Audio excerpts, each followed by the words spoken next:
Welcome to our channel. Today we how to reduce downtime with Zendesk step by step clearly. To reduce downtime with Zendesk, start by identifying the common issues that lead to downtime. Gather data on the most frequent support requests related to downtime. Review historical ticket data to isolate patterns in downtime incidents. Set up automated reports to track downtime-related queries. Utilize Zendesk's workflow automation to streamline responses for recurring issues. Create predefined macros for the most common downtime problems. Train your support team on using these macros effectively.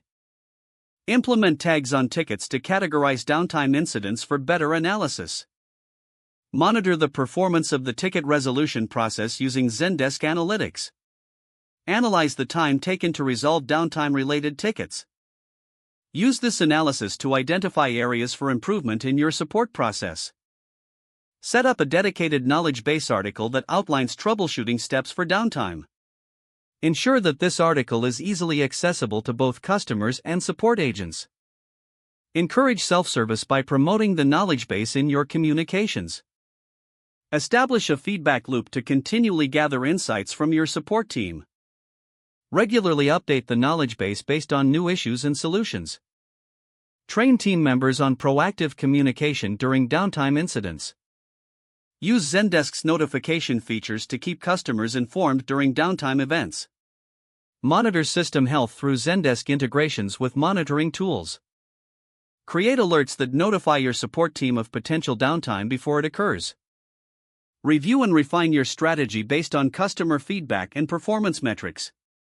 Establish regular team meetings to discuss downtime trends and resolutions. Document all changes and updates to ensure consistency in handling downtime. With these steps, you can effectively reduce downtime and improve overall customer satisfaction with Zendesk. If the page does not load, refresh the browser or try again in a private or incognito window. Make sure you are using the correct email address, then retype it carefully to avoid small typos. If your password is not accepted, use the reset option and create a new strong password you can remember.